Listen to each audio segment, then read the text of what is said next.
ప్రకృతిలో సమస్తము తండ్రి మీ స్వాధీనమందుండి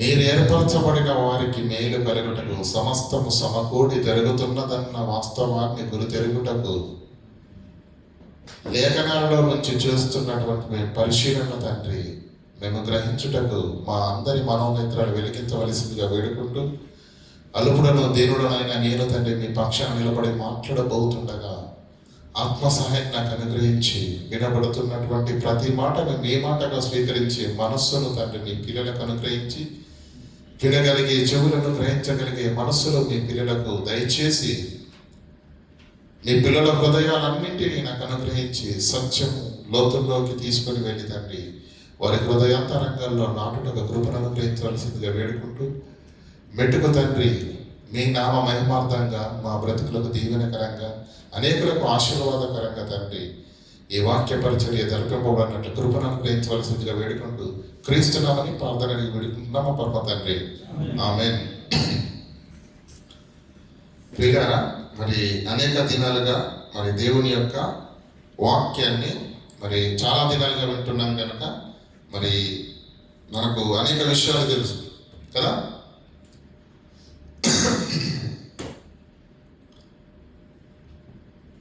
మరి నేను ఒక మాట సూటిగా అడుగుతాను, దయచేసి టక్కన సమాధానం చెప్పాలి. యేసుక్రీస్తు రాకడలో మొదటి రాకడలో ఉన్న ఆంతర్యం ఏంటి?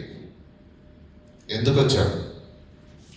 మాదిరి చూపించడానికి, రక్షణ ఇవ్వడానికి, సంఘాన్ని స్థాపించడానికి.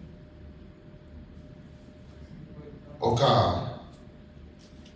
పక్కూరు నుంచి వచ్చిన ఆయన కాదు యేసుక్రీస్తు అంటే. యేసుక్రీస్తు జననం లేదంటే మొదటి రాకడాన్ని మనం ఆలోచించుకుంటే ప్రియులరా, లోకాలను దాటిన ప్రయాణం, దైవం మానవునిగా తగ్గించుకున్నటువంటి తరుణం. దేవదూతలు లేరా? ప్రవక్తలు లేరా? ఒక దేవదూతకు దర్శనమిచ్చి సహోదరుడా నేను ఏర్పరచుకున్నాను, రేపటి నుంచి నువ్వు వెళ్ళు అంటే వెళ్ళడా? భూమి మీద మనుషులు లేరా? యేసే ఎందుకు రావాలి? ఆయనే రావాలి. ఆయన చేయవలసిన పనే ఉంది. ఇంకెవరు చేసినా కూడా అది సంపూర్ణము కాదు. ఆయనే చెయ్యాలి. సినిమాలు బాగా చూస్తారు కదండి. స్టార్టింగ్లో వెళ్ళగానే ఫైటింగ్లు చిన్న చిన్న జరుగుతూ ఉంటాయి. చిన్న చిన్న ఫైటింగ్లు జరిగినప్పుడు ఎవరు వస్తారండి? ఎవరు వస్తారు చెప్పండి? చిన్న చిన్న వాళ్ళే వస్తారు, చిన్న చిన్న వాళ్ళే వస్తారు. మెయిన్ విలన్ దిగడు. మెయిన్ విలన్ ఎప్పుడు దిగుతాడండి? వాడు దిగినప్పుడు చూపిస్తారండి, కింది నుంచి ఇలా చూపిస్తారు.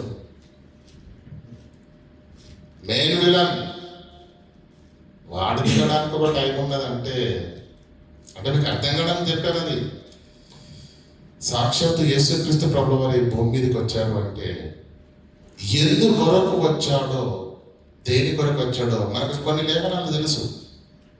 ఏది చూడండి, మత్తయి సువార్త 1:38.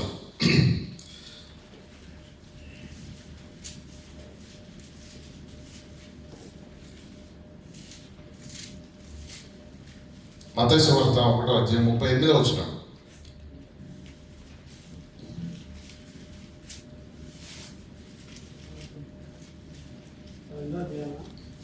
1:38 మార్కు సువార్త, క్షమించండి మత్తయి అన్న, మార్కు సువార్త. మార్కు సువార్త 1:38. యేసుక్రీస్తు మాట్లాడుతున్నాడు. ఏమంటున్నాడంటే ఆయన ఇతర సమీప గ్రామములలోనూ మనము ప్రకటించున్నట్లు వెళుదామరండి. నేను పరలోకాన్ని విడిచిపెట్టి భూమి మీదకి ఎందుకు వచ్చానో తెలుసా? ఇందు నిమిత్తమే నేను బయలుదేరి వచ్చి తిని. చూసారండి? చూస్తున్నారమ్మా వాక్యాన్ని? మార్కు సువార్త 1:38. మరియు ఆయన ఇతర సమీప గ్రామములలో మనము ప్రకటించున్నట్లు వెళ్ళుదము, రండి రండి రండి రండి రండి. ఇందు నిమిత్తమే నేను పరలోకంలో నుంచి భూమి మీదకి దిగి వచ్చాను అన్నాడు. అన్నాడా? ఇక యోహాను సువార్త తీయండి ఒకసారి, 4వ అధ్యాయము.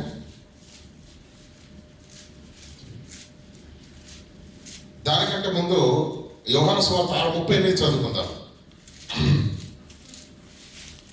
యోహాను సువార్త 6:38. మరలా ఆయన రాకడలోని ఉద్దేశాన్ని సాక్షాత్తు యేసుక్రీస్తు ప్రభుల వారే చెప్తున్నారు. నేను ఎందుకు వచ్చానో తెలుసా? నా ఇష్టము నెరవేర్చుకున్నట్టు నేను రాలేదు. ఎందుకు వచ్చానో తెలుసా? నన్ను పంపిన వాని చిత్తము ఈ భూమి మీద నెరవేర్చటానికే పరలోకము నుంచి దిగి వచ్చి తిని. అర్థమవుతుందండి? యోహాను సువార్త 4వ అధ్యాయము 30 నుంచి చదువుకుందాం. యోహాను సువార్త 4వ అధ్యాయము. అయితే ఈ సందర్భం మనందరికీ బాగా తెలుసు. ఈ యోహాను సువార్తలో రాయబడినటువంటి ఈ సందర్భం మనకు బాగా తెలుసు. ఏది? గత 2 వారాలుగా మనం మాట్లాడుకుంటున్నది సమరయ స్త్రీకి సంబంధించినటువంటి సందర్భం కదా. చదవండి. వారు ఊరిలో నుండి బయలుదేరి ఆయన యుద్ధకు వచ్చుచుండిరి. ఎందుకు వెళ్ళారు ఊళ్ళకు? శిష్యులు ఎందుకు ఊరిలోనికి వెళ్ళారు? ఆహారం చేయడానికి వెళ్ళారు. అప్పటి నుంచి మరి యేసు ప్రభువు వారు బోధ చేస్తున్నారు, అలిసిపోయి ఉంటారు అని చెప్పేసి తొందరగా వెళ్ళి ఊరిలో కొంత ఆహారాన్ని సిద్ధం చేసుకొని తీసుకొని వస్తున్నారు యేసుక్రీస్తు దగ్గరికి శిష్యులు. అర్థమవుతుందండి?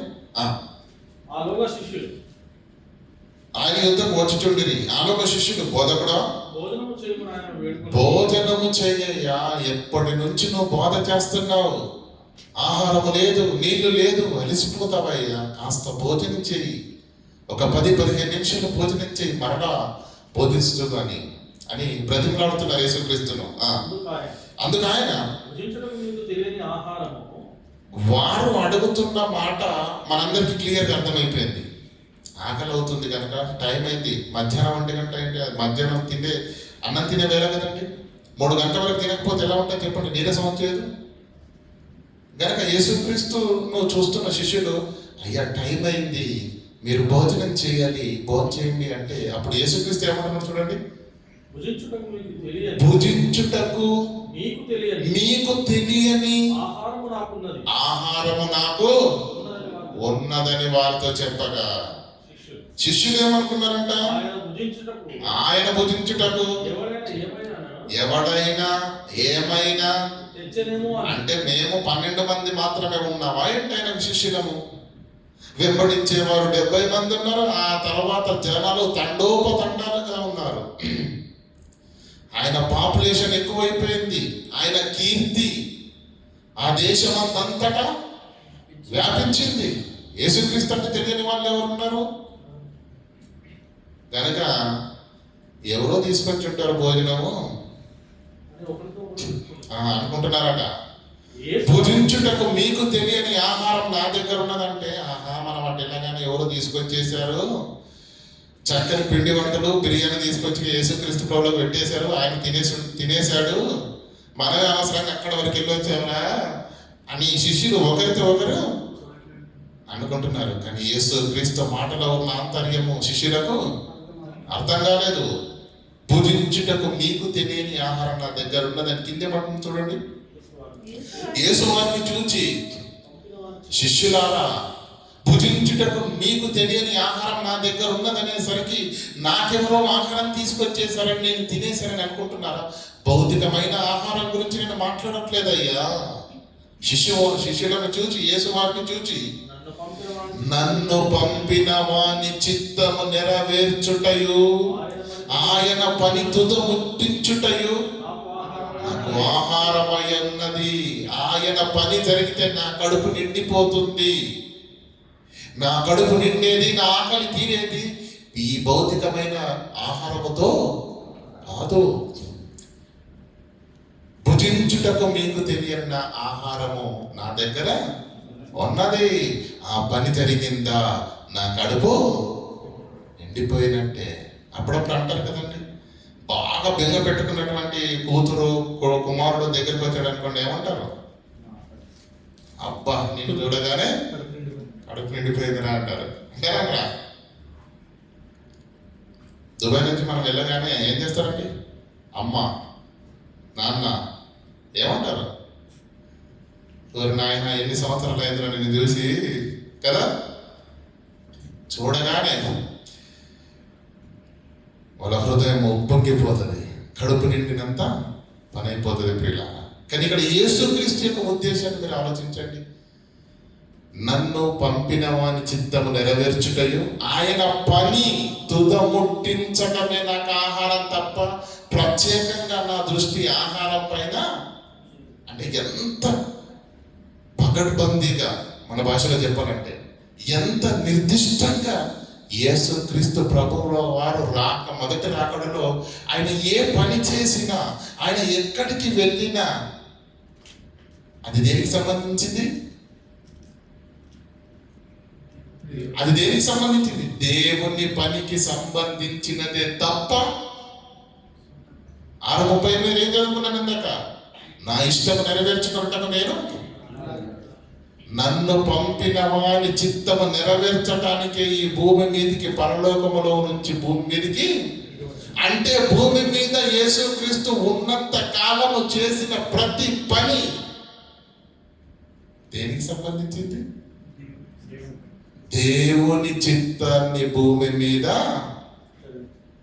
జరిగించడానికి. అవునా కాదా? ఇంకా మీకు మాట చెప్తాను. మనకు తెలుసు కదా, హెబ్రీయులకు రాసిన పత్రిక 10వ అధ్యాయం 5వ వచనం 7వ వచనం చదువుకుందాం. 10వ అధ్యాయం 5-7.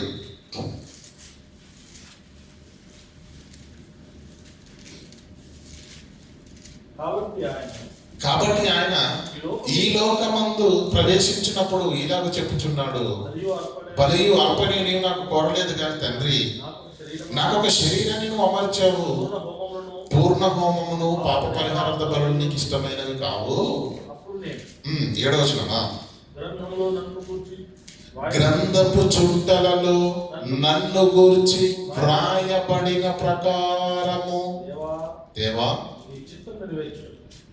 గ్రంథపు చుట్టల్లో దేవుడేమో రాసుకుంటున్నాడట. ఏం రాసుకుంటున్నాడట? ఆయన చిత్తము. దేవుడికి ఒక చిత్తం ఉందట, దేవుడికి ఒక ఇష్టం ఉందట. కుమారుడు యేసు నువ్వు భూమి మీదకి వెళ్ళిన తర్వాత ఇగో నాకు ఇష్టమైన ఈ పని చేయాలి, నాకు ఇష్టమైన ఈ పని చేయాలి, నాకు ఇష్టమైన ఈ పని చేయాలి అని కుమారుడికి చెప్పాడంట. గ్రంథపు చుట్టలో నన్ను గురించి ఏమండి వ్రాయబడిన ప్రకారము దేవా, నీ గ్రంథంలో రాసుకున్నావు కదా, నీ చిత్తాన్ని నెరవేర్చాలని భూమి మీదకి వెళ్ళిన తర్వాత అదే పనిలో ఉంటాను తండ్రి, అదే పనిలో ఉన్నాను. ఇదిగో నేను వచ్చి ఉన్నాను. మీకు అర్థం కావాలి ఈరోజు యేసుక్రీస్తు రాకడలో ఉన్న ఆంతర్యం. ఆయన రాకడలో ఉన్న ఆంతర్యం నీకు అర్థమైతే మనం కూడా ఎక్కడి నుంచి వచ్చాం? యేసుక్రీస్తు పరలోకం నుంచి వచ్చాడు, బాగానే ఉంది. మనం ఎక్కడి నుంచి వచ్చాం చెప్పండి?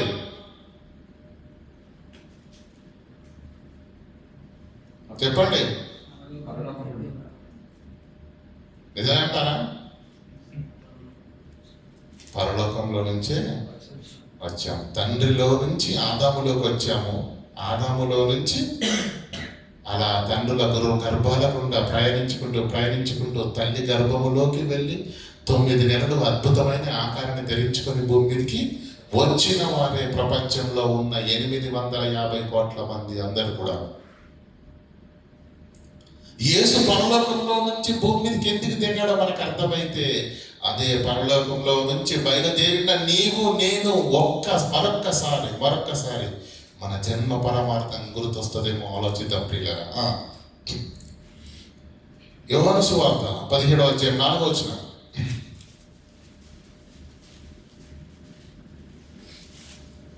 చేయుటకు నీవు నాకు ఇచ్చిన పని చేయుటకు నీవు నాకిచ్చిన పని నేను సంపూర్ణంగా నెరవేర్చి భూమి మీద నిన్ను మహిమ పరలోకంలో నుంచి బయలుదేరిన నేను చేయటానికి నువ్వు నాకు ఏ పనినైతే ఇచ్చావో దేవా తండ్రి, నేనేం చేశాను ఆ పనిని పక్కన పెట్టి నా సొంత కార్యాలను చూసుకున్నానా? పనిని పక్కన పెట్టి జ్ఞాపకం వచ్చినప్పుడు చేశానా?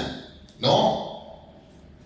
ఇందు నిమిత్తం నేను బయలుదేరి వచ్చి తిని నా ఇష్ట ప్రకారంగా నేను బ్రతకడానికి కాదు, పరలోకమందున తండ్రి చిత్తాన్ని నెరవేర్చడానికి నేను పరలోకంలో నుంచి భూమి మీదకి దిగి వచ్చానన్న వాస్తవాన్ని ప్రతి క్షణం నేను గుర్తు పెట్టుకున్నాను. కనుకనే నా షెడ్యూల్ అంతా, నా టైం అంతా, నా నడకంతా, నా ఆలోచన అంతా దేవుని చిత్తాన్ని నెరవేర్చాలన్న ఆలోచనతోనే అనుక్షణం యేసుక్రీస్తు ప్రభుల వారు ఉన్నారు. కనుకనే ఏం చేశాడు?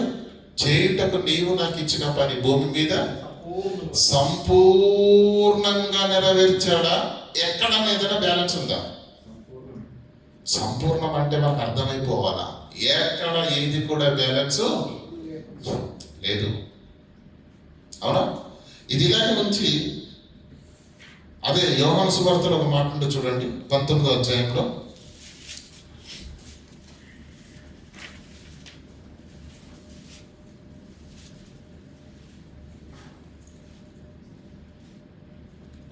అధ్యాయము 28వ వచనం. అటు తరువాత అప్పటికి సమస్తమును సమాప్తమైనదని యేసు ఎరిగి, అంటే యేసుక్రీస్తు పరిస్థితి ఏంటండి? యెరూషలేము వీధుల్లో ముళ్ళ కిరీటం పెట్టి కొరడలతో కొడుతూ శరీరంలో ఉన్న రక్తాన్నంతా ప్రియుల రోడ్ల వెంబడి కాలుతూ ఉంటున్నప్పుడు ఆ భయంకరమైన ప్రతి ప్రాణును భుజాన వేసుకొని గొల్గోతా కొండపైకి తీసుకొని వెళ్ళినప్పుడు ఆ శిలువ పైన యేసుక్రీస్తుని వేలాడదీసినప్పుడు సుమారు 9 గంటలకు శిలువ వేస్తే మధ్యాహ్న కాలం కావస్తుంది. ఆ భయంకరమైన ఎండలో శరీరంలో ఉన్న రక్తం అంతా కారిపోతున్నప్పుడు పిడిగుద్దులు తిని ఏమండి మరి అనేకమైనటువంటి దెబ్బలు తిన్నటువంటి ఆ యేసుక్రీస్తు ప్రభుల వారు ఎలాంటి పరిస్థితి చెప్పండి? అప్పుడు కూడా యేసు మదిలో ఉన్న ఆలోచన ఏంటో తెలుసా? దేవుడు నాకు చెప్పిన పని మొత్తం సమస్తము సమాప్తమైందా లేదా ఆలోచిస్తున్నాడు. ఆలోచించగా అప్పుడు యేసుక్రీస్తు కూడా కట్టింది. అన్నీ అయిపోయాయి, ఒక్కటి బ్యాలెన్స్ ఉంది. ఏంటి? చదవండి. లేఖనము నెరవేరునట్లు దేవుడు గంధపు చుట్టలో రాసుకున్నదంతా నెరవేర్చాను, కానీ ఒక్కటి బ్యాలెన్స్ ఉంది. ఆ లేఖనము నెరవేరాలంటే, గంధపు చుట్టలో దేవుడు రాసుకున్నదంతా కంప్లీట్ కావాలంటే ఇంకొకటి బ్యాలెన్స్ ఉంది. ఏంటది? లేఖనము నెరవేరునట్లు నేను దప్పికొనుచున్నాను. అంటే ఈ మాట అనుమని దేవుడు చెప్పాడు. అన్ని పనులు అయిపోయాయి, ఇదొక్కటి బ్యాలెన్స్. అంటే ఊపిరి ఆగిపోయే చివరి క్షణంలో కూడా యేసుక్రీస్తుకున్నటువంటి ఆలోచన ఏంటో మీరు అర్థం చేసుకోండి. ఏంటి? లేఖనము నెరవేరునట్లు నేను దప్పికొనుచున్నాను, సమస్తము సమాప్తమైనదని యేసు ఎరిగి, దేవుడు నాకు అప్పగించిన పని సంపూర్తి అయిందా లేదా, ఇంకేమైనా మిస్ అయిపోయిందా, ఏదైనా ఇంకా మిగిలిపోయిందా? అలా మిగిలిపోతే దేవుడు అప్పగించిన పనిని నేను సంపూర్ణం చేయకపోతే పరలోకానికి వెళ్ళగానే దేవుడు నన్ను అడుగుతాడు కదా, కుమారుడా నీకు ఆయుష్ని ఇచ్చాను, ఆరోగ్యాన్ని ఇచ్చాను కదా, ఏం చేశాను నా కొరకంటే? ప్రభువా చేస్తుండగా టైం అయిపోయింది, ఇక్కడికి వచ్చేసాను, నేను సగం పనిని పక్కనెట్టేశాను ప్రభు అంటే ఆ తండ్రి నన్ను క్షమిస్తాడా? నో, అలా ఉండడు కూడా, అలా జరగడానికి వీల్లేదు. దేవుని కృపను నేను పొందాలి. దేవుని ఎదుట తండ్రి నువ్వు నాకు ఇచ్చిన పనిని సంపూర్ణంగా నెరవేర్చి భూమి మీద నిన్ను మహిమపరచాలి, నేను మహిమపరిచాను అని నేను సగర్వంగా నా తండ్రికి చెప్పాలనుకున్నాడు. కనుకనే సిన్సియర్గా యేసుక్రీస్తు ఏం చేశాడు భూమి మీద? దేవుని చిత్తాన్ని కదా సంపూర్ణంగా నెరవేర్చి నేను తప్పుకుంటున్నాను, నేను తప్పికొనుచున్నాను అనను చిరకతో నిండి ఉన్నా సరిపోతుందండి. అంటే యేసుక్రీస్తు భూమి మీదకి వచ్చిన రాకడలోని ఉద్దేశం ఏంటి? తండ్రి చిత్తాన్ని తాను నెరవేర్చి మనకు నేర్పించి చూపించి పాపము నుంచి మనల్ని విడుదల చేయటానికి యేసుక్రీస్తు ప్రభువారు భూమి మీదకి వచ్చాడు. ఇప్పుడు చదవండి మత్తయి సువార్త 26వ అధ్యాయంలో ఒక మాట రాయబడింది. చదవండి 26వ అధ్యాయంలో 24వ వచనం చదువుకుందాం.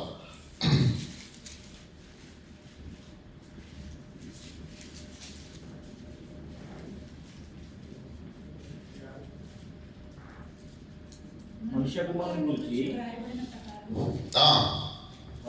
ప్రకారము పైన వచనం చదవండి 23 నుంచి చదవండి.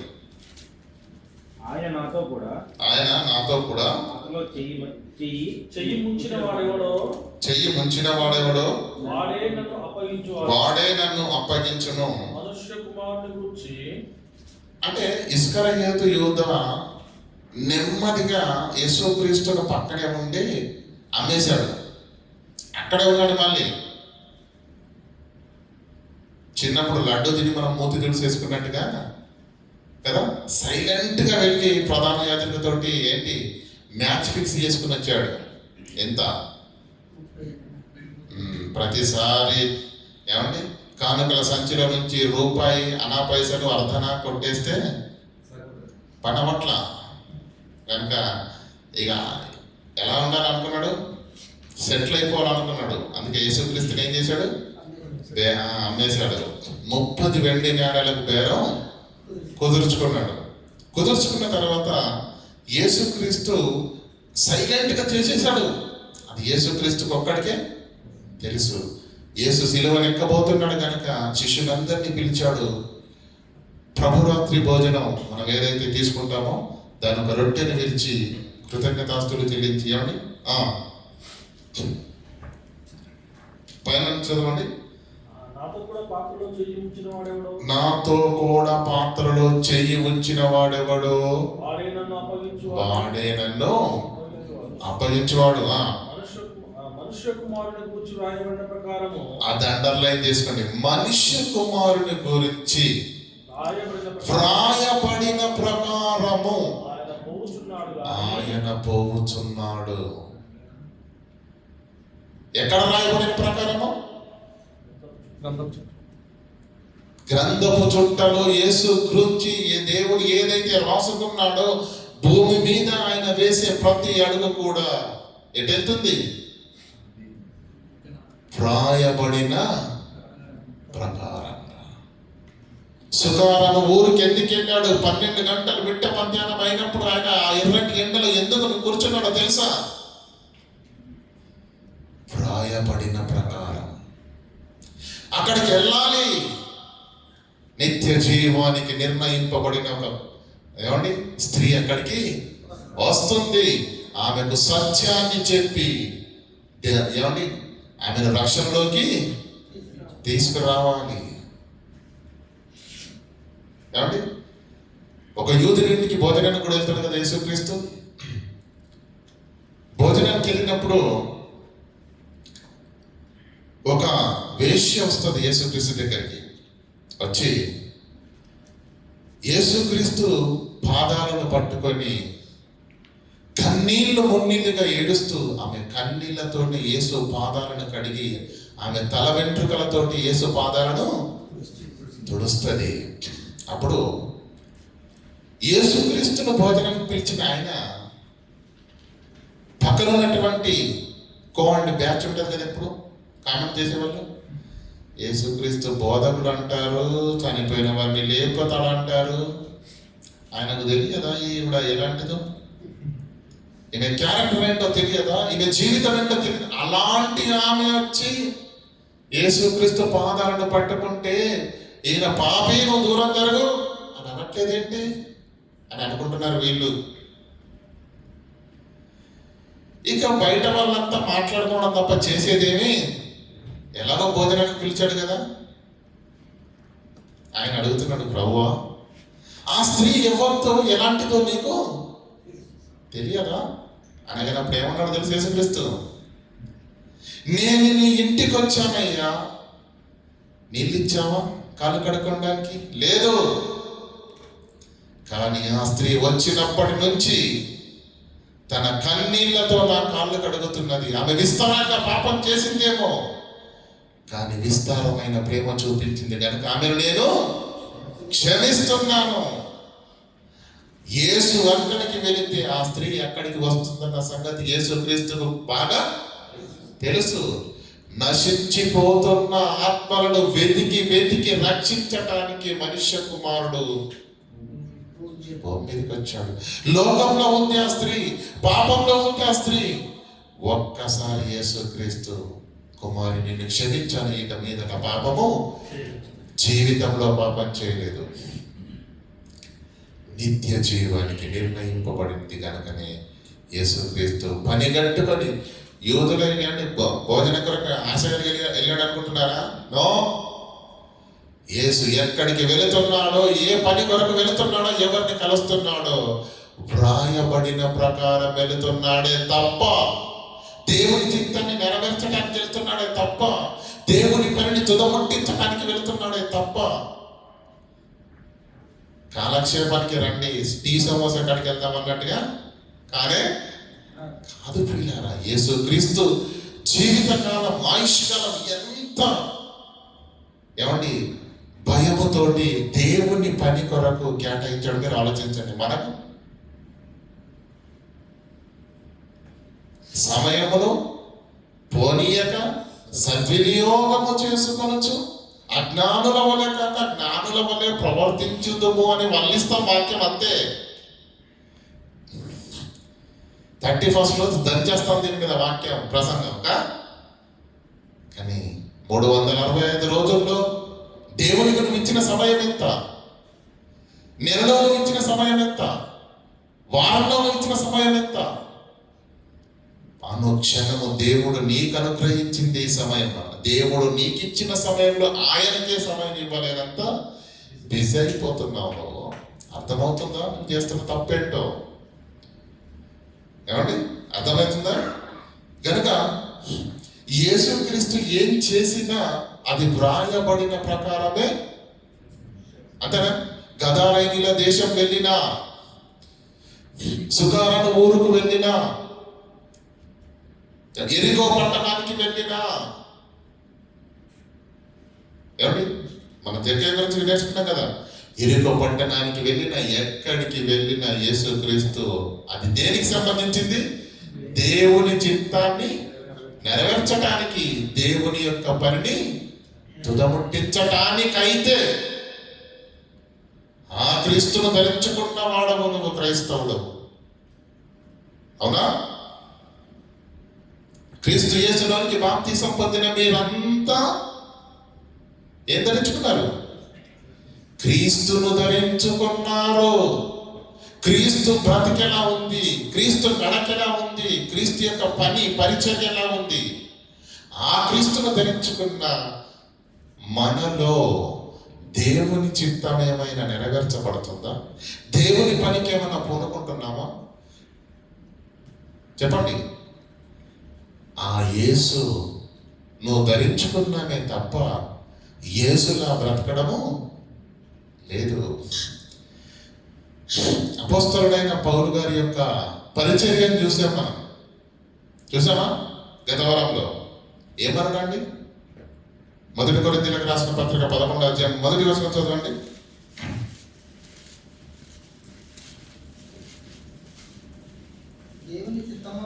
దేవుని చిత్తము వలన 1 కొరింథీయులకు రాసిన పత్రిక 11వ అధ్యాయం 1వ వచనం. నేను క్రీస్తును పోలి నడుచుకున్న ప్రకారము మీరును నన్ను పోలి నడుచుకోండి. యేసు ఎలా బ్రతికాడో పౌలు అలాగే బ్రతికాడు. పౌలు ఎలా బ్రతికాడో అపోస్తలులు అలాగే బ్రతికాడు. దేవుని చిత్తాన్ని నెరవేర్చడానికి, దేవుని పనిని తుదముట్టించడానికి. దేవుని పని, దేవుని చిత్తం ఏంటి? నశించిపోతున్నటువంటి వారిని వెతికి రక్షించాలి. అంతేనా? నశించిపోతున్నటువంటి ఆత్మలకు, గతవరకు చెప్పాను, మీకు అర్థమైందో లేదో, అంబులెన్స్ ఆగితే ఒక ఊపిరి ఆగిపోతుందన్న సంగతి మనకు బాగా తెలుసు. అందుకే ఏం చేస్తాం? అంబులెన్స్, ఏమండి, అంబులెన్స్ ఉంటుంది కదా, అంబులెన్స్ వస్తుంది అంటే రెడ్ సిగ్నల్ పడ్డప్పుడు ఎప్పుడు ఆగిందండి అంబులెన్స్? అది రెడ్ సిగ్నల్ పడినా ఆగదు. ట్రాఫిక్ ఉన్న దానికి పని లేదు. పక్క రోడ్డు పైన డివైడర్ ఉన్నా కూడా దాని పైకి ఎక్కి వెళ్ళిపోతుంది. దాన్ని ఆపే హక్కు ఎవరికి? అంత ప్రాముఖ్యత ఎందుకో తెలుసా? అది అంబులెన్స్ ఆగితే ఊపిరి ఆగిపోద్ది అని. అంబులెన్స్ కంటే అతి ప్రాముఖ్యమైన వాడు క్రైస్తవుడు. క్రైస్తవుని పరుగు ఆగితే ఆత్మ పాతాళానికి వెళ్ళిపోతుంది. అందుకే అపోస్తలుడైన పౌలు ఎందుకు ఇంత కష్టపడ్డాడు? ఎందుకు? ఆయన కూడా మనిషే కదా అని నేను చాలా ఆలోచించాను. రాళ్లతో కొట్టారట. ఎక్కడ? లుస్త్రా పట్టణంలో. కొట్టినప్పుడు ఏమైంది? ఆయన చనిపోయాడు అనుకొని విడిచి వెళ్ళిపోయారు. అయిపోయాడు రామనోడని. అంటే ఎలా దెబ్బలు కొట్టుంటారో ఒకసారి ఆలోచించండి. కసితో వీడి చావాలి అని అన్నప్పుడు రాళ్ళను తీసుకొని ఎలా కొడతారండి? అంత కఠినమైన దెబ్బలు తగిలిన శరీరంలో భాగాలన్నీ ప్రియులారా మరి రాళ్లతో కొట్టబడి అతి భయంకరమైన వేదనతో ఉన్న మరునాడే రెస్ట్ తీసుకున్నాడు. 6 నెలలు రెస్ట్ తీసుకున్నాడా? మరునాడే దెర్బేకు వెళ్ళి శిష్యుల మనసులను దృఢపరిచి, శిష్యుల మనసును దృఢపరిచింది ఎవరు? పౌలు గారు. దెబ్బలు ఎవరికి జరిగాయి?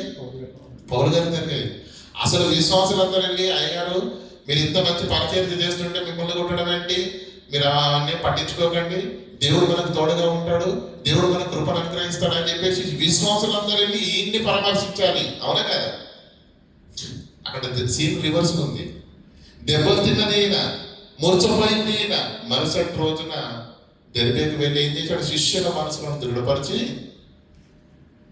విశ్వాసమందు మీరు నిలకడగా ఉండాలి, ఇలాంటివి అన్ని దాటుకుంటేనే మనము నిత్య జీవంలోకి వెళతాము అని చెప్పేసి చెప్పాడు. ప్రియులారా, యేసుక్రీస్తు యొక్క మొదటి రాకడలో ఆయన బ్రతుకును చూసాము, ఆయన ఆలోచన చూసాము, ఆయన పరుగును చూసాము.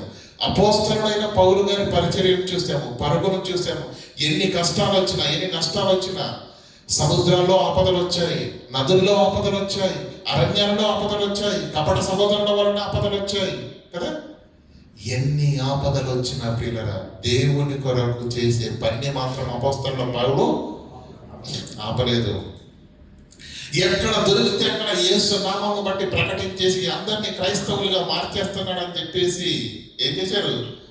ఇలా ఉంటే పౌలు వినేలా లేడని చెప్పేసి ఏం చేశారు?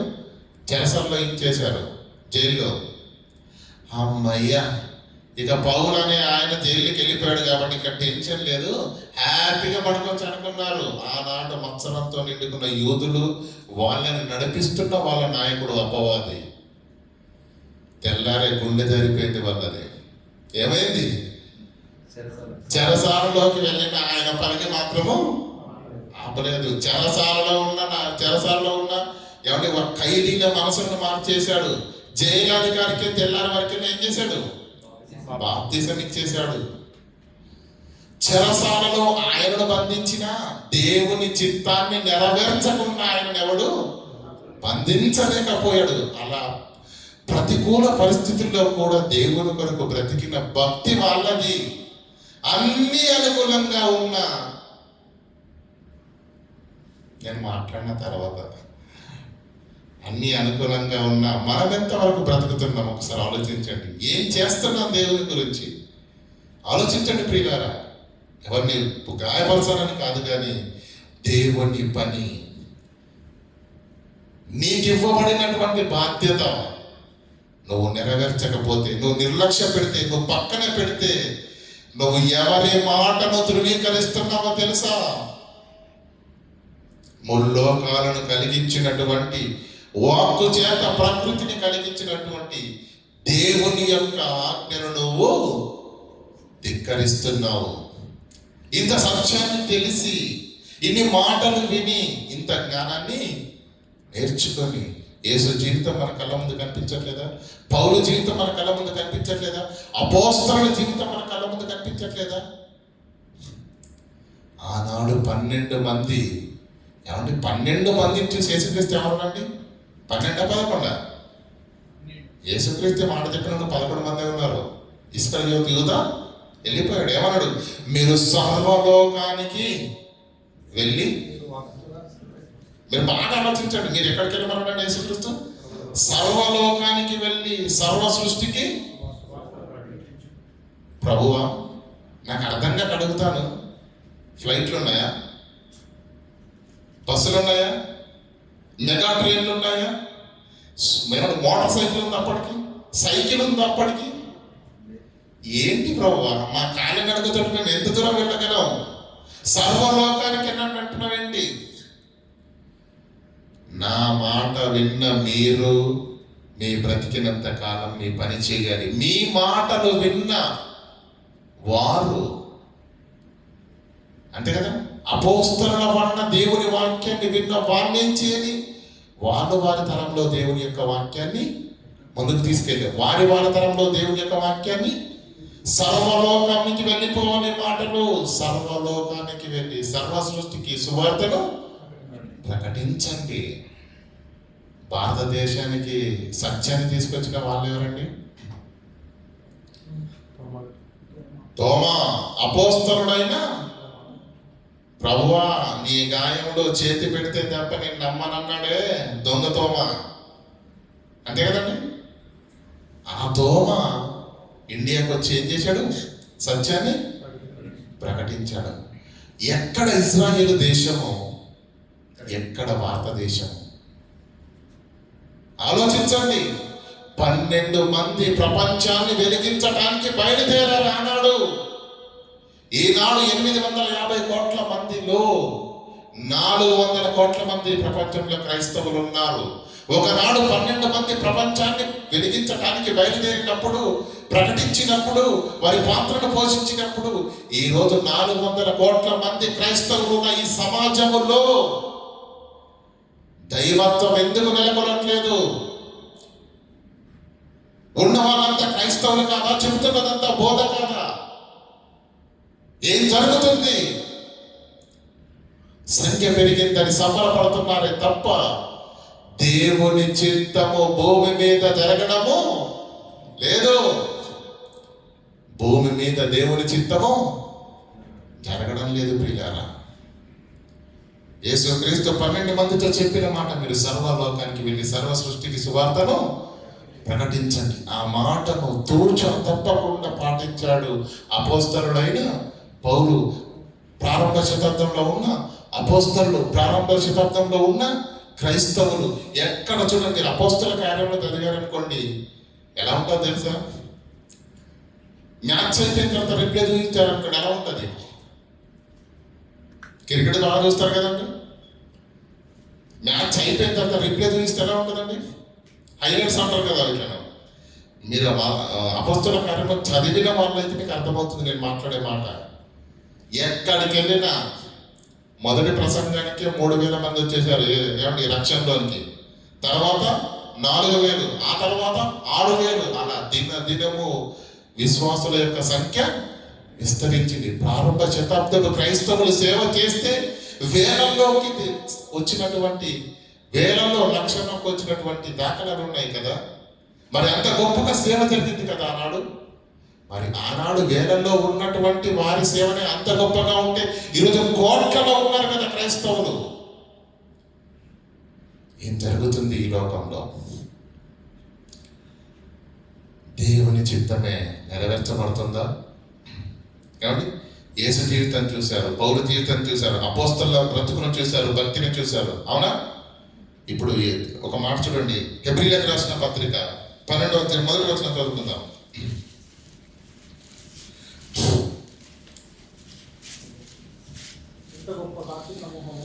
ఇంత గొప్ప సాక్ష్యము నీకు ఇస్తున్నారు. నీకు సాక్ష్యము.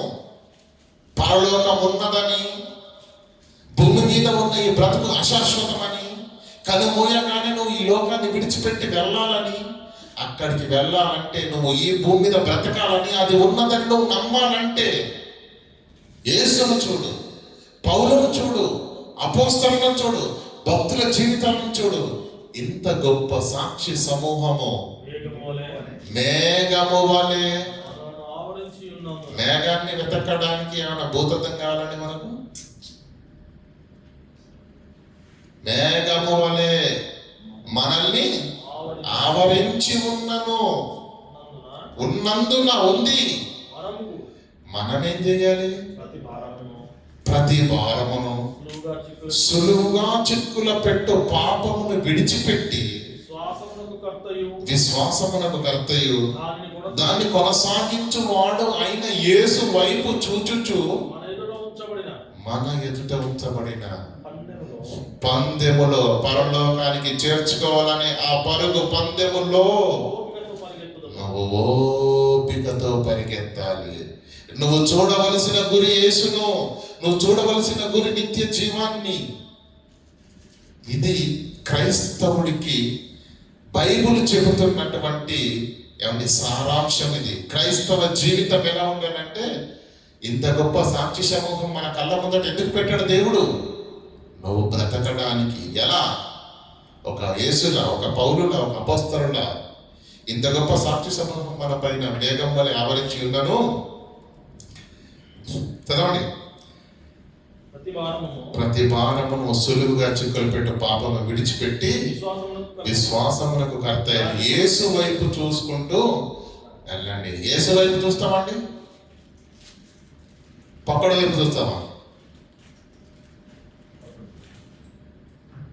ఆడికంటే నేనేనేయం. వాడు నెలలో 3 రోజులు ఆరాధనకు రాడు, కానీ నేను 2 వారాలు వాడికంటే నేనే. మనం పక్క నుండి చూస్తాం తప్ప ఏమండి మన గురిని చూడట్లేదు ప్రియులారా. మన గురిని మనము చూడట్లేదు.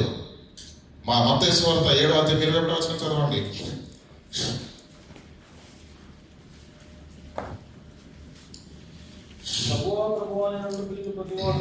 ఏమండి ఇందాక మీకు అందరికీ ఒక ప్రశ్న వేశాను, గుర్తుందా? యేసు క్రీస్తు రాకడలో ఉన్న ఆంతర్యం, మొదటి రాకడలోని ఆంతర్యం అడిగితే చెప్పారు కదా, చెప్పారు లేదా? అయితే యేసు ఎందుకు వచ్చాడో మనకు కొంతవరకు ఒక అవగాహన వచ్చింది. యేసు కంటే ముందు ఇంకొక ఆయన వచ్చాడు. ఎవరు ఆయన? ఎందుకు వచ్చాడు ఆయన? ఎందుకు వచ్చాడు? యేసు త్రోవను సరళం చేయడానికి. అంటే యేసు పని జరగాలంటే యేసు కంటే ముందుగా ఎవరు వెళ్ళాలి? ఎందుకు వెళ్ళాడు?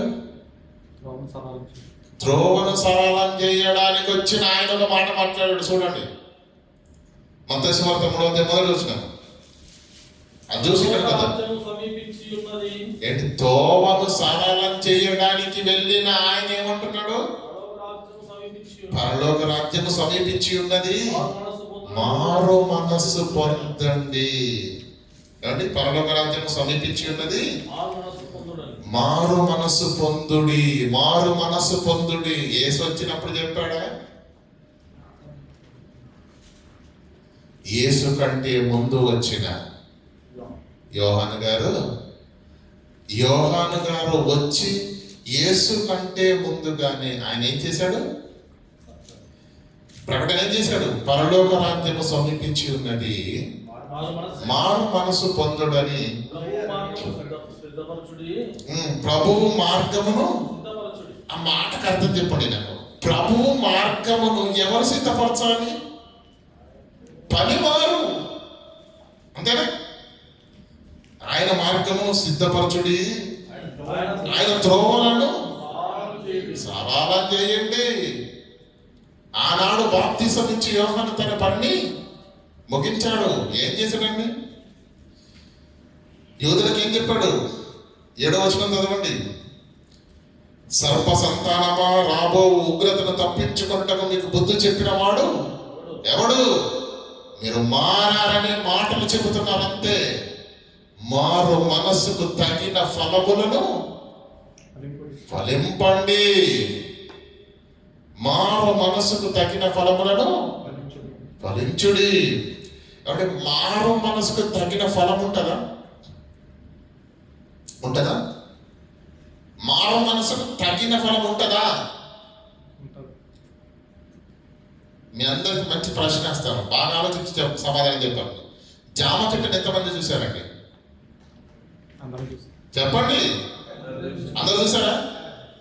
మీకు జామ ఆకు ఇచ్చినా ఇది జామ చెట్టుదని తెలిసిపోద్ది, కాయనిచ్చినా తెలిసిపోద్ది, పండునిచ్చినా తెలిసిపోద్ది.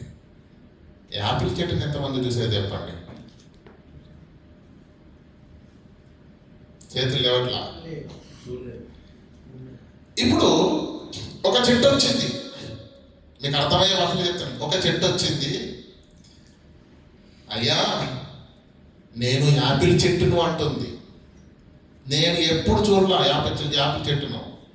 అప్పుడు నేనేమంటున్నాను? నువ్వు యాపిల్ చెట్టువే అయితే నాకు యాపిల్ ఫలమును చూపించు. నీ రెమ్మకు, నీ కొమ్మకు యాపిల్ కాయ కానీ కాసిందో, యాపిల్ పండు కానీ కాసిందో, ఆ ఫలాన్ని చూసి అప్పుడు నువ్వు యాపిల్ చెట్టు అని నేను నమ్ముతాను.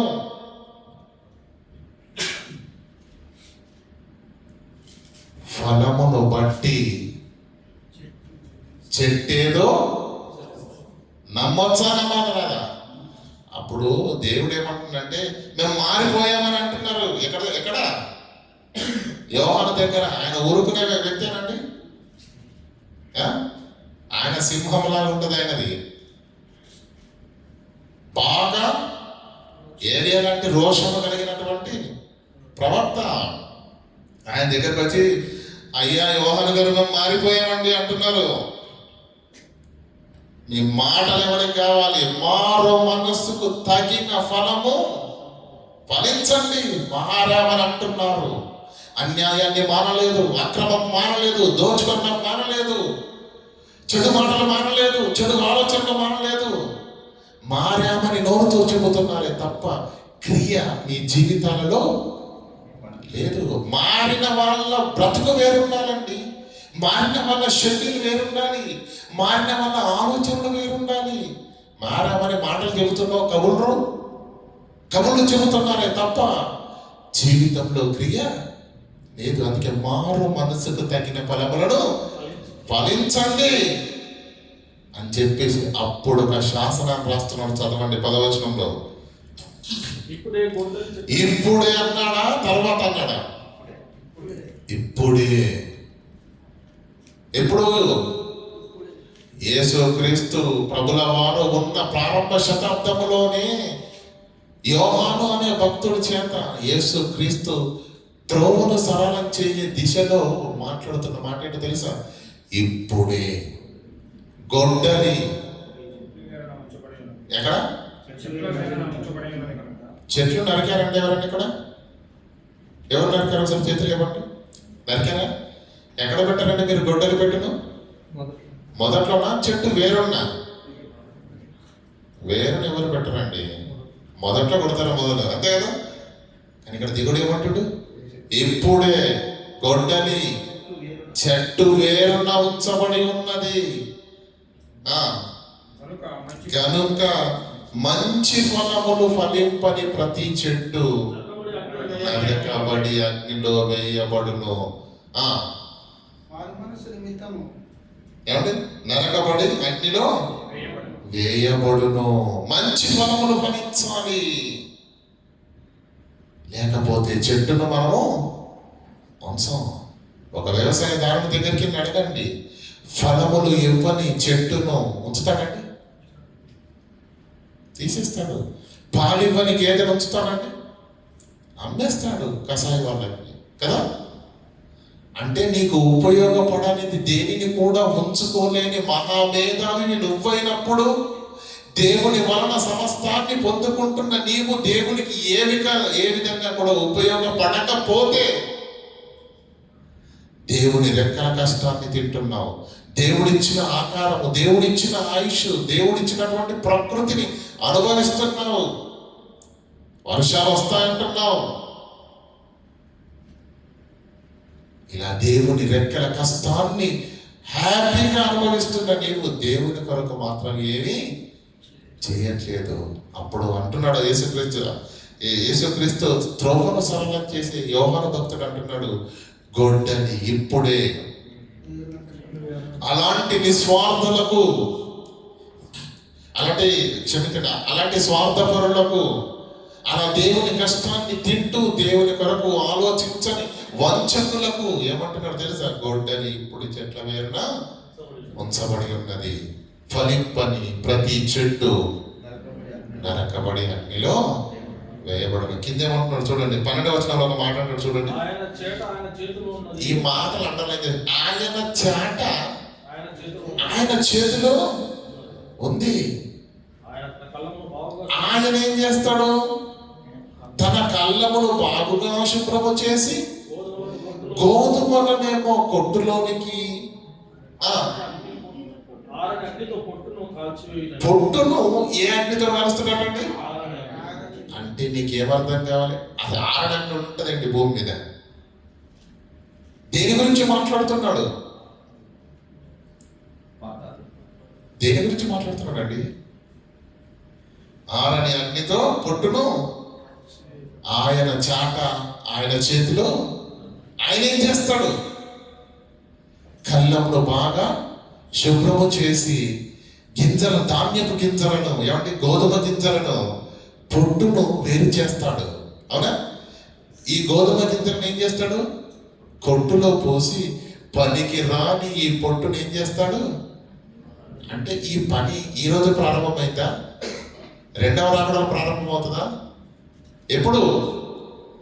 గొడ్డలి చెట్ల వేరున ఇప్పుడే ఉంచబడి ఉన్నదని 2000 సంవత్సరాల క్రితమే రాశాడు భక్తుడు. అర్థం కావట్లేదు ఇంకా.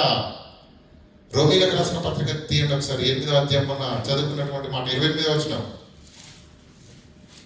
రోమీలకు రాసిన పత్రిక 8:28.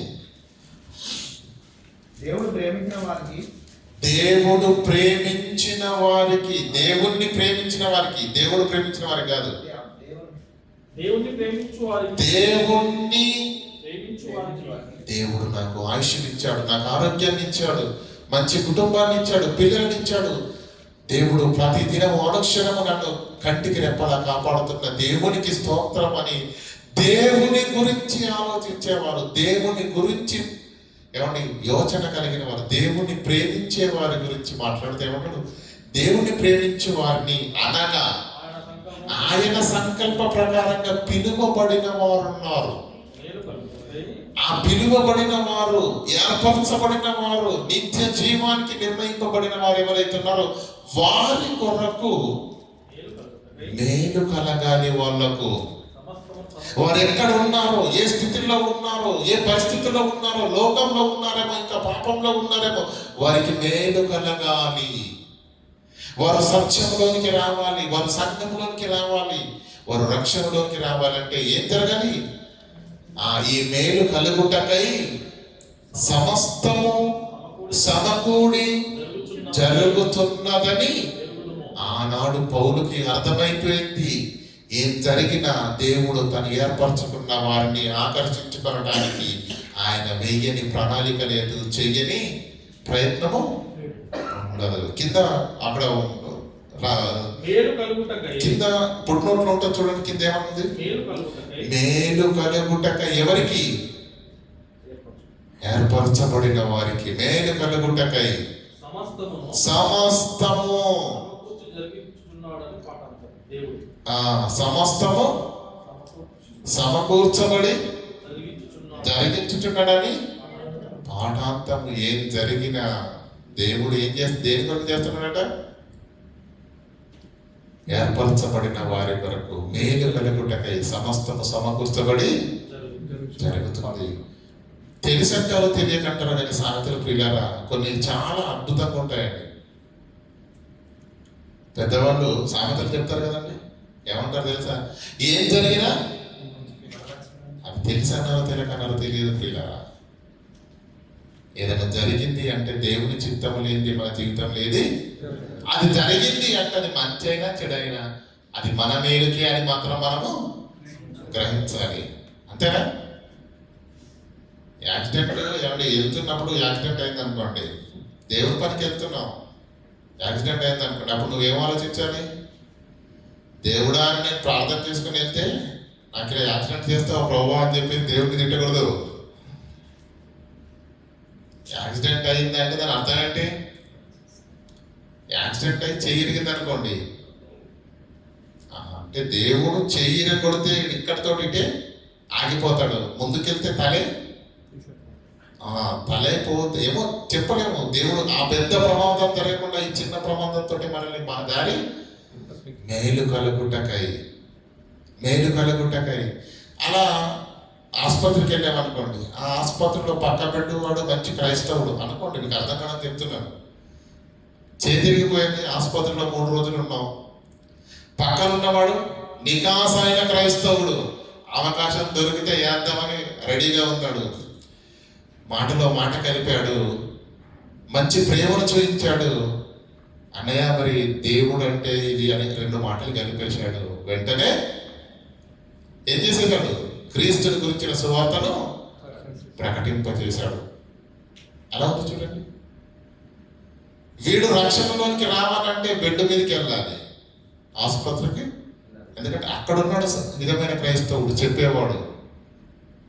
మీకు అర్థం కావడం చెప్పిన ఏమి జరిగినా మనం ఎవరినో కలుస్తాం, ఎక్కడికెక్కడికో వెళ్తాం. ఏది జరిగినా మనకు మేలు కలగటానికే జరుగుతున్నదన్న సంగతిని మనము గుర్తించాలి ప్రియులారా.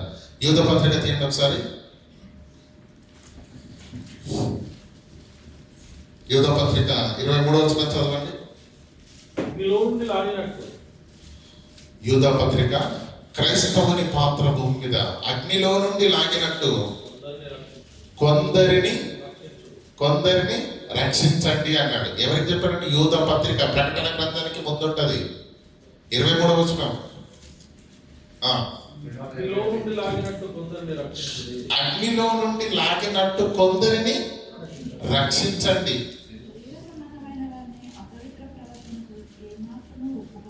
ఒప్పుకొనక దాన్ని అసహించుకొనుచు భయముతో కొందరిని కరుణించుడి. ఏమంటున్నాడు ఇక్కడ? అగ్నిలో నుంచి లాగినట్టు లాగాలట. ఏమంటే ఎవరైనా అగ్నిలో మంటలు కాలిపోతున్నారు అనుకోండి, మనం గబుక్కుని వెళ్ళి మనం వెళ్ళామనుకోండి, వాటితో పాటు మనం కూడా కాలిపోతాం. కానీ అగ్ని మాపక దళం అనేది ఒకటి ఉంటుంది. వాళ్ళు వచ్చారనుకోండి, మంటల్లోకి కూడా వెళ్ళి తీసుకొచ్చేస్తారు. కారణం వారు ఏం వేసుకున్నారు తెలుసా? వస్త్రాలు ఫైర్ ప్రూఫ్ మెటీరియల్తో చేసినటువంటి వస్త్రాలు నేర్చుకున్నారు వాళ్ళు. అర్థమవుతుందా? ఫైర్ ప్రూఫ్ మెటీరియల్తో చేసినటువంటి వస్త్రాలను ఒక తన్ను తాను రక్షించుకోగలిగిన వాడు మాత్రమే ఇతరులను రక్షించగలడు. వీడు ఏ డ్రెస్ వేసుకోకుండా నార్మల్ డ్రెస్ తోటి వెళ్ళాడు అనుకోండి, వాళ్ళతో పాటు వీడు కూడా కాలిపోతాడు.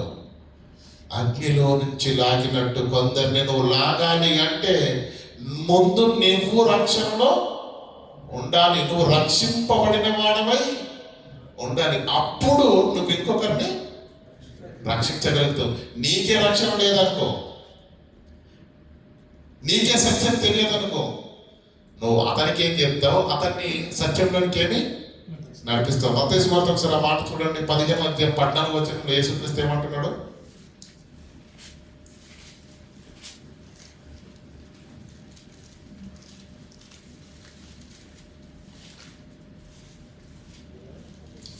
పదిహేనవ అధ్యాయము 14వ వచనం. ఆయన పరలోకమందున నా తండ్రి వాటిని వారి జోలికి పోకుడి, వారు గ్రుడ్డివారయుండి గ్రుడ్డివానికి త్రోవ చూపువాడు అంటే గుడ్డివాడు, ఇంకో గుడ్డివాడు వచ్చాడు అనుకోండి, చూపున్నవాడు ఏం చేస్తాడు? అయ్యా పలానా దగ్గరికి వెళ్ళాలంటే ఏం చేస్తాడు? త్రోవ చూపించవచ్చు, లేదంటే చేతితో 4 అడుగులు రోడ్డు దాటించవచ్చు. ఒకడు గుడ్డివాడు ఉండి మరో గుడ్డివాడికి త్రోవ చూపించగలడా? చెప్పండి. రక్షించాలని అన్నాడు అక్కడ. ఏమని? కొందరిని అగ్నిలో నుంచి లాగినట్టు లాగాలి అన్నాడు. నీకేం తెలియంది వాడికేం చెప్తావు? నువ్వు రక్షణలో ఉంటేనే, నువ్వు రక్షింపబడితేనే ఇంకొకరిని నీవు రక్షించగలవు. సత్యాన్ని ఎరిగిన వాడవైతేనే రక్షించబడడం అంటే ఏంటి? చెప్పండి. సత్యాన్ని, అపోస్తలుల బోధను. ఎందుకంటే ఇంతవరకు మనం చూసామండి, యేసుక్రీస్తు జీవితం ఎలా ఉంది, పౌలు జీవితం ఎలా ఉంది, అపోస్తలుల జీవితం ఎలా ఉంది, క్రీస్తు వారం అని చెప్పుకుంటాం. క్రైస్తవుల జీవితాలు ఎలా ఉన్నాయి, వాళ్ళ ఆలోచనలు ఎలా ఉన్నాయి, వాళ్ళ బ్రతుకులు ఎలా ఉన్నాయి, బైబిల్లో ఉన్న క్రీస్తు బోధ ఏంటి, బైబిల్లో ఉన్న సారం ఏంటి, క్రైస్తవుల బ్రతుకులు ఏంటి? ఏమైనా కొత్తగా ఉందా? యేసుక్రీస్తు జీవితానికి, యేసుక్రీస్తు బోధకు, బైబిల్లో ఉన్న సారానికి భిన్నంగా క్రైస్తవుల బ్రతుకులు ఉంటున్నాయి కదా ఈరోజు. ఏం అర్థమైంది క్రీస్తు బోధ? ఏం గ్రహించాడు క్రీస్తు యొక్క ఆంతర్యం? ఎలా సిద్ధపరచుకున్నారు వారి జీవితాలను? ఏది లేదు ప్రియులారా, నామకార్థంగా అలా సాగిపోతున్నారు అంతే. మేము భక్తిలోనే ఉన్నామన్న భ్రమలో జీవితాలు ముగిసిపోతున్నాయి తప్ప సత్యాన్ని హత్తుకున్నటువంటి పరిస్థితి అనేది లేదు ప్రియులారా. గుడ్డివానికి త్రోవ చూపిన ఎడల ఇద్దరు గుంటలో పడుదురు. ఏంట గుంట? పాతాళం. ఆ గుంటలోకి వెళ్ళకుండా ఉండాలంటే ముందు నీ మనోనేత్రాలు వెలిగింపబడాలి. ముందు నువ్వు చూడాలి, నువ్వు రక్షణలోకి రావాలి, నువ్వు సత్యాన్ని తెలుసుకోవాలి. క్రీస్తే నిజమైన లోక రక్షకుడిని గుర్తెరగాలి. అప్పుడు కదా రక్షణలో ఉన్న నీవు ఇంకొకరిని రక్షించగలవు. సత్యాన్ని తెలుసుకున్నా నువ్వు ఇంకొకరికి సత్యం చెప్పగలవు. గుడ్డివాడికి త్రోవ చూపితే గుంటలో పడతారు. కొందరిని రక్షించాలంటే ముందు నువ్వు రక్షణలో ఉన్నావా, నువ్వు రక్షణలోకి వచ్చావా, నువ్వు రక్షించబడ్డావా? ముందు నువ్వు సేఫ్టీగా ఉండు, అప్పుడు నువ్వు ఇంకొకరిని రక్షించగలుగుతావు. సేఫ్టీగా ఉండడం అంటే ఏంటి? కింద చదవమ్మా, ఇందాక చదివిన మాట. యూదపత్రిక. శరీర సంబంధమైన వారి ప్రవర్తనను ఎంత మాత్రము ఒప్పుకొనక, అపవిత్రమైన పవిత్ర ప్రవర్తనను ఎంత మాత్రం ఒప్పుకొనక, దాన్ని అసహించుకొని భయముతో కొందరిని. ముందు మనము పవిత్రంగా ఉండాలి, మనము రక్షణలో ఉండాలి, మనము భక్తిలో ఉండాలి. అప్పుడు ఎదుటి వారికి మనము వాక్యాన్ని చెప్పగలుగుతాం. ప్రియులారా, సత్యాన్ని తెలుసుకోవాలి. అపోస్తలుల బోధను తెలుసుకోవాలి ప్రియులారా. అది తెలుసుకునకుండా ప్రియులారా, అది ఎరగకుండా మనం ఎవరిని కాపాడలేము. కానీ ఇంతవరకు మీకు అర్థమైంది కదా, ఏర్పరచబడిన వారు, నిత్య జీవానికి నిర్ణయించబడిన వారు లోకంలో ఉన్నారు, సంఘంలో కూడా ఉన్నారు. కానీ లోకంలో ఉన్న వారందరినీ సంఘానికి నడిపించాలి అంటే క్రైస్తవుడు సంఘంలో నుంచి బయటికి వెళ్తే లోకంలో ఉన్నవాడు సంఘంలోకి వస్తాడు. అంటే నిత్య జీవానికి నిర్ణయింపబడిన వారందరూ సమకూర్చబడాలి. అంటే ప్రకటన గ్రంథంలో మనకు మాట తెలుసు, సహదాసుల లెక్క పూర్తయ్యేంత వరకు. అంతేనా? యేసు ఎందుకు రావు, యేసు భూమి మీద మమ్మల్ని చంపేశారు, మాకు ప్రతిదండం చేయనని ఆత్మలు గోల పెడితే యేసుక్రీస్తు ఏమన్నాడు అక్కడ? ఆత్మ సహదాసుల లెక్క పూర్తయ్యేంత వరకు మీరు వెయిట్ చేయండి. ఆ దాసుల లెక్క పూర్తి అవ్వాలి అంటే, దేవుడు ఏర్పరచుకున్న వాడు రక్షణలోకి రావాలి అంటే ఎక్కడి వారు అక్కడ నిమ్మకు నీరెత్తినట్టుగా కూర్చుంటే సమాజంలో నిత్య జీవానికి నిర్ణయింపబడిన వారు కూడా ఉన్నారు. వారి యుద్ధకు వెళ్లకుండా ప్రపంచంలో ఉన్న క్రైస్తవ సంఘాలన్నింటినీ అపవాది తన ఆధీనమందు ఉంచుకొని 4 గోడలను దాటి మనం ఎక్కడికి వెళ్ళొద్దు, ఎవరు మన దగ్గరికి రావద్దు. అదే అంటే బైబిల్ చెప్పింది, సర్వలోకానికి వెళ్ళండి. క్రీస్తు నందు ఉన్న నీ ఆత్మీయ సహోదరుని హత్తుకోలేని నీవు ఒక అన్యుని నువ్వు చేర్చుకోగలవా? ఒక అన్యుని నువ్వు ప్రేమించగలవా? నీ ప్రేమను పంచి అతన్ని దేవుని అంతకు నడిపించగలవా? అది భక్త? అది భక్త చెప్పండి?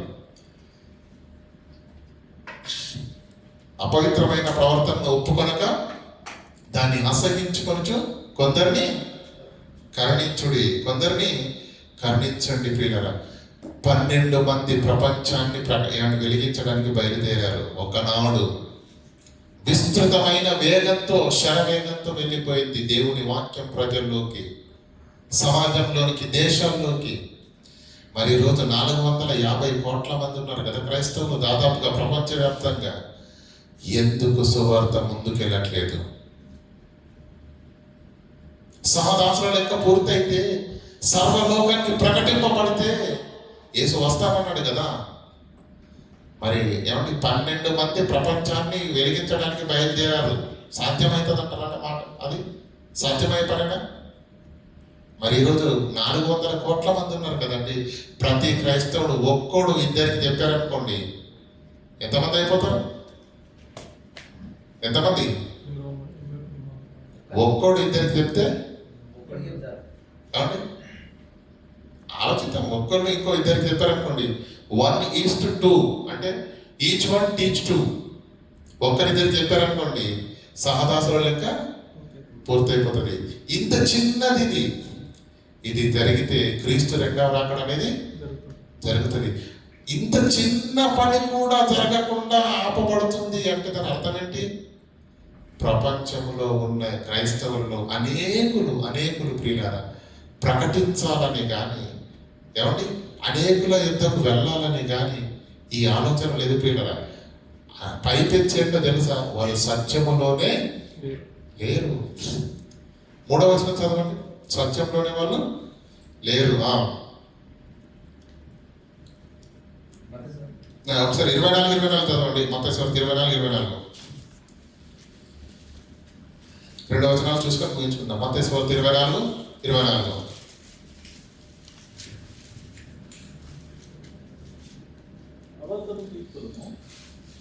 అబద్ధపు క్రీస్తులను, అబద్ధ ప్రవక్తలను వచ్చి సాధ్యమైతే ఎవరిని? నిత్య జీవానికి ఏర్పరచబడిన వారిని సహితము మోసం చేసి గొప్ప సూచక్రియలతో మోసపోతారట వాళ్ళు. ఎవరు? నిత్య జీవానికి నిర్ణయింపబడిన వారు కూడా సత్యములో నుంచి తొలగిపోతారు. ఎలా? గొప్ప సూచక్రియలు, మహత్కార్యాలు ఏం జరుగుతాయని కనపరిచేదరన్నాడా, జరిగిస్తారన్నాడా? కనపరచడం వేరు, జరిగించడం వేరు. దానికి దీనికి చాలా తేడా ఉంది. మీకు తెలుగు అర్థమైతే. కనపరచడం వేరు, జరిగించడం వేరు. ఏమన్నాడు? సాధ్యమైతే. ఎవరెవరు?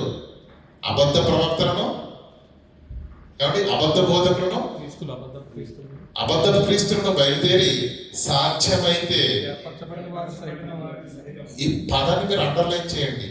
లోకములో ఉన్న వారిని, దేవుని కొరకు ఏర్పరచిన వారిని సంఘములోనికి తీసుకురండి దేవుడు చెబితే, అబద్ధ క్రీస్తులు, అబద్ధ బోధకులు, అబద్ధ ప్రవక్తలు బయలుదేరి ఏం చేస్తారట? ఏర్పరచబడిన వారిని, అంటే సంఘములో ఉన్న వారిని, ఏర్పరచబడిన వారిని ఏం చేస్తున్నారట? మోసం చేయడానికి గొప్ప సూచక్రియలు, అద్భుతాలు కనపరచెదరు. జరిగించే శక్తి వాళ్లకు లేదు. కనపరుస్తారంతే. కనపరచడం అంటే ఏంటో తెలుసా?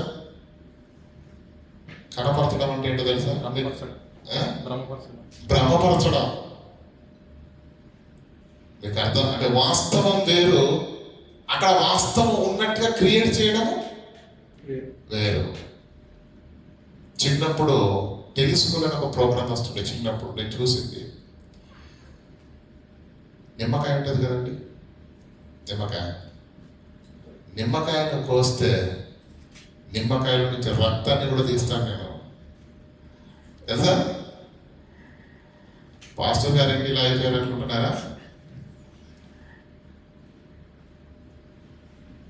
నిమ్మకాయల నుంచి రక్తాన్ని కూడా తీయచ్చు. అది భ్రమ. వాస్తవం ఏంటో తెలుసా? ఎక్కడికన్నా మీరు మీకు ఈ సందర్భాలు ఎదురై ఉంటాయి, అందుకని చెప్తున్నాను. నిమ్మకాయ తీసుకొని అమ్మా మీ వాడికి దయ్యము పట్టింది, ఈ నిమ్మకాయను కోస్తాను నీ కళ్ళ ముందే, రక్తంగా వచ్చిందా ఖచ్చితంగా వీడికి ఉన్నట్టే. ఏం చేస్తారు తెలుసా? మీరు మళ్ళీ నమ్ముతారా? లేనిపోని అబద్ధాలు నమ్మి చేస్తారమ్మా. నిమ్మకాయలు మీరే కొనుకొచ్చుకోండి అంటాడు బయటికి వెళ్ళి. నా దగ్గర ఉన్న నిమ్మకాయలు మరి నువ్వు అందులో ఏదో వేసామంటాడు, మీరే కొనుకొచ్చుకోండి అమ్మ అంటాడు. తీసుకొని రాగానే కోస్తాడు, అమ్మా ఎరుపు వచ్చేసింది అనేసరికి మనం ఏం చేస్తాం? సాధ్యమైతే ఏర్పరచబడిన వారు కూడా సూచక క్రియల వలన సత్యములో నుంచి తొలగిపోయి సత్యము కాని దాన్ని వెంబడిస్తారు. వాస్తవం చెప్పనా? నిమ్మకాయ కొనుకొచ్చిన చేతితోనే కత్తి కూడా కొనకరండి. మీ నిమ్మకాయ మీ కత్తితోటి కోసి ఎరుపు రంగు తీయమనండి, చచ్చురుకుంటాడు అక్కడ. మాయంత కత్తిగా ఉంది, దానికి కుంకుమ పువ్వును రాస్తారు, కెమికల్. ఎప్పుడైతే ఈ నిమ్మకాయను కోయగానే దానికి దీనికి రసాయన చర్య జరిగి అది ఎరుపు రంగుగా మారిపోతుంది. అది అర్థం కాని అమాయక జనాలు ఏదో ఉన్నదని, ఏమండి ఈ మోసాలు ఈ దగాలన్నీ ఎక్కడ జరుగుతాయంటే పల్లెటూరులోనే కదండి. ఏమంటే కూలీనాన్ని జడ్జి చేసుకుని జనాల మధ్యన కదండి జరిగేది. ఏం చేస్తుందండి? అమ్మా నీ కుమారుడికి ఇలా ఉందంటే 100 రూపాయలు తీసుకొచ్చి ఇస్తుంది. అంతకుమించి ఆమె దగ్గర ఏమంటే లేనే. వీడికి డబ్బే కావాలనుకుంటే అంబారిని పట్టాలి కదా, కోట్లు వస్తాయి. అమాయకుల దగ్గరనే వీళ్ళ నాటకాలు సాగుతాయి ప్రియుల. సత్యము సాధ్యమైతే ఏర్పరచబడిన వారు ఎలా మోసపోతారో తెలుసా? సూచక క్రియల మహత్కార్యము చేతను. ఎవరి బైబిల్ ఏం చెప్పిందంటే సూచక క్రియల మహత్కార్యాలు చేయించాలందా?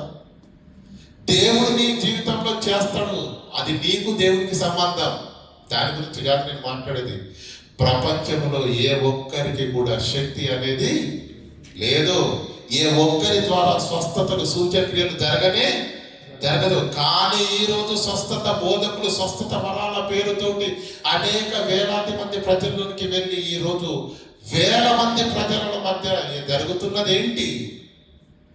సత్యములో అప్పుడప్పుడే సత్యాన్ని వింటున్న వాళ్ళు అక్కడికి వెళ్ళి అలాంటి సభలు కానీ చూశారనుకోండి, నాయన ఆ వాక్యం కంటే ఇదే బాగుంది అని చెప్పి దీనికి కనెక్ట్ అయిపోతున్నారు. ఇంకో 4 రోజులు వెళితే సత్యవాక్యంలోకి నడిపింపబడేవాడు. సాధ్యమైతే ఏర్పరచబడిన వారు కూడా ఈ లోకంలో కొట్టుకొని పోతున్నారు. క్రైస్తవులు కూడా లోకంలోనికి, అంటే వీళ్ళు క్రైస్తవులే, బైబుల్ చెప్పని దానిని ఉన్నదని చెప్పి భ్రమపరుస్తూ మోసంలోనికి దించింది ఏంటి? అబద్ధ క్రీస్తులు, అబద్ధ బోధకులు, ఏమంటే వీళ్ళంతా ఎవరు అనుకుంటున్నావు? వాడి బ్యాచ్. అది దేవుని సంబంధమైన బ్యాచ్ కాదు. చివరిగా ఒక్క మాట చూడండి, మత్తయి సువార్త యూద పత్రిక 3వ వచనం చదవండి. క్రైస్తవుడిగా నీ పాత్ర ఏంటి భూమి మీద?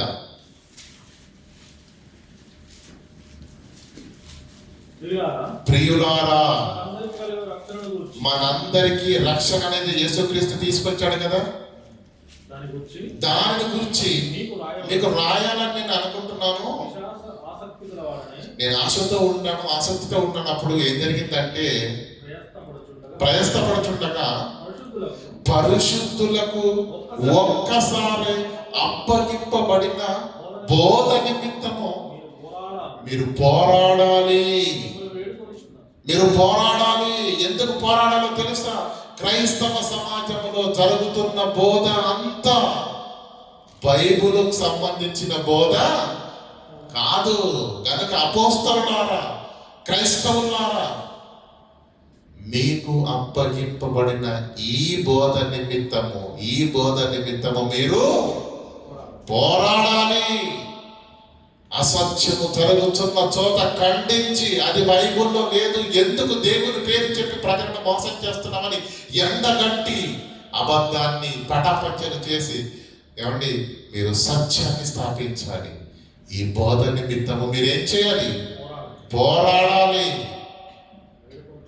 మిమ్మల్ని వేడుకుంటున్నానయ్యా, సంఘాలలో కుర్చీల మీద కూర్చొని ఎక్కడి వారు అక్కడే ఉండకండి, స్తంభించిపోకండి. మీరేం చేయాలి? ఈ బోధ నిమిత్తము మీరు సత్యం చెప్పిండా, ఏమండి, కౌగిలించుకొని ఆత్మీయ సహోదరుడిగా నీ చేయినందించు. అతడు నీవు ఒకే క్రీస్తు రక్తంలో కడగబడ్డాడని స్నేహం పెంచుకో. అసత్యము ప్రకటిస్తున్నారా, బైబిల్కు భిన్నంగా మాట్లాడుతున్నారా, ఎదిరించు, పోరాడు. ఇదే సత్యమని పోరాడవలసిన పరిస్థితి ఉన్నది. ఏమండి, లోకంలో ఉన్న ఆత్మల్ని సంఘంలోనికి నడిపించటము, నిత్య జీవానికి నిర్ణయించబడిన వారిని సంఘంలోనికి నడిపించమని దేవుడు చెబితే వాడేం చేస్తున్నాడో తెలుసా? ఏర్పరచబడిన వారిలో నుంచి దీన్ని మరలా నాశనంలోనికి తీసుకొని వెళ్తున్నాడు. ఒక క్రైస్తవుడిగా నువ్వేం చేయాలి? అపవాది చేతిలో ఏ అమాయకుడు చిక్కుకొనకుండా వీరిని కాపాడుతూనే మరొక చేతితో ప్రయాణం చేస్తూ ఇంకా సమాజంలోనికి వెళ్ళి ఇంకా కొందరిని రక్షించి ఇంకా కొందరిని కాపాడి అబద్ధాన్ని ఎండగడుతూ అసత్యాన్ని, ఏమండి, కూకటి వేళ్లతో పెళ్ళగిస్తూ, సత్యం అంటే ఇది, బైబిల్లో ఈ మాట ఉంది, యేసుక్రీస్తు ఈ బోధ చేశాడు. ఏమని? ప్రభువాని నన్ను పిలిచి ప్రతివాడు పరలోక రాజ్యము చేరడు. ఇది ఉంది బైబిల్లో. ఆ పరలోకమందున్న తండ్రి చిత్తాన్ని భూమి మీద నెరవేర్చిన వాడే పరలోకానికి. ఇది ఉంది బైబిల్లో. బైబిల్లో లేనిది చెబుతున్నారు, బైబిల్లో లేనిది వింటున్నారు విశ్వాసులు. వాళ్ళు క్రైస్తవులేనా? వాళ్ళు దేవుని యొక్క కృపను పొందుతారా? వారు నిత్య జీవానికి వెళతారా? చెప్పండి. అక్కడ జరుగుతున్నది ఏంటి? అబద్ధ బోధ. కనుక నువ్వేం చెయ్యాలి? సత్యాన్ని ఎరిగిన నువ్వు నేనేం చెయ్యాలి? పరిశుద్ధులకు అప్పగింపబడిన బోధ నిమిత్తం మీరు పోరాడాలి. ఒక్కసారి ఆలోచించండి ప్రియ, క్రైస్తవుని పైన ఎంత బాధ్యత ఉన్నదో, క్రైస్తవుల పైన ఎంత బాధ్యత ఉన్నదో ఆలోచించండి. దేవుని పని అనకండి, ఇది నా పని అనుకోండి, అప్పుడు దేవుని యొక్క కార్యాన్ని చేయడానికి మన కాళ్ళు కదులుతాయేమో ప్రియులారా. ఎంతో కాలం నుంచి వింటున్న ఒక్కసారి వెనక్కి తిరిగి చూస్తే 20 ఏళ్ళు అవుతుందండి నేను బాప్తిసం తీసుకొని అంటాం. మరి ఏం చేసావు 20 ఏళ్ళ నుంచి? దేవుడు నీకు అనుగ్రహించిన ఈ కృపను పొందుకున్న నీవు 20 ఏళ్ళ తర్వాత 20 ఏళ్ళ లోపు నువ్వు చేసిందేంటి? నువ్వు విన్నదేంటి? నువ్వు ప్రకటించిందేంటి? నువ్వు మారిందేంటి? నువ్వు మార్చుకున్నదేంటి? ఏమీ ఉండదు ప్రియులారా. ఆదివారం రోజు వీలు కుదిరితే ఆరాధనకి వెళ్ళడం, లేకపోతే బిజీగా ఉన్న ప్రజలు రాలేకపోయారు. అదే నా జీవితం, అదే నా క్రైస్తవ్యం. మనం మారాలి. మన పాత్ర ఎంతో ఎక్కువగా ఉన్నది. ఈ లోకానికి మీరే వెలుగన్నాడు. ఆ వెలుగే సమాజంలోకి వెళ్ళకపోతే సమాజంలో చీకటిమయం అయిపోతుంది. కనుక పిల్లలు మన పాత్రను గుర్తించండి, మన బాధ్యతను గుర్తించండి. దేవుని ఏ కార్యక్రమం ద్వారా మహిమపరచబడనై ఉన్నాడో మనకు తెలియదు. జరుగుతున్న ఏ కార్యక్రమాన్ని కూడా ఆటంకపరచకండి. అవసరమైతే మనం చేసి దాన్ని ముందుకు తీసుకెళ్దాం. ఏ పని వలన, ఏ మీటింగ్ వలన, దేని వలన ఏ ఆత్మ రక్షించబడుతుందో మనకు తెలియదు. ఎలా దేవుడు మహిమ తెచ్చుకుంటాడో మనకు. మనం ఉన్నంత వరకు మనం నడుం కట్టి దేవుని పనిని ముందుకు తీసుకువెళ్ళే సాధనాలుగా మనము దేవుని పనిలో పాత్రలుగా వాడబడాలి. దేవుని నామాన్ని మహిమపరచాలి. యేసుక్రీస్తు మహిమపరిచినట్టుగా, అపోస్తలులు మహిమపరిచినట్టుగా దేవుని నామాన్ని పని చేసి మహిమపరచాలి. మాటలతో కాదు పిల్లారా. ప్రార్థన చేసుకుందాం. కనికరంగా దేవ, కృపోన్నతులైన మా కన్న తండ్రి, మీ ఘనమైన పవిత్రమైన నామానికి వందనాలు. భూమి మీద క్రైస్తవుని యొక్క పాత్ర ఎంత ఉందో సూటిగా స్పష్టంగా మాకు వినిపించి నేర్పించినందుకు మీకు కృతజ్ఞతాస్తులు తెలియజేయించినంత తండ్రి. విన్నమేమో మా బాధ్యతను మరచువారిగా కాకుండా మా బాధ్యతను గుర్తిరిగి సత్యాన్ని వింటున్నమేమో కొందరినైనా మేము రక్షించాలి, ప్రకటించాలి, ప్రయాసపడాలన్న సంకల్పం తండ్రి మా అందరి హృదయాంతరంగాల్లో మీరు నాటినందుకు మీకు కృతజ్ఞతాస్తులు తెలియజేయచ్చు. విన్న మాటలు నిష్ప్రయోజనం కాకుండా మంచి ఫలం తీసుకుని వచ్చేలాగా మీ కృపను అనుగ్రహించవలసిందిగా వేడుకుంటూ క్రీస్తునామని ప్రార్థన వేడుకుంటున్నాం మా పరమ తండ్రి. ఆమేన్.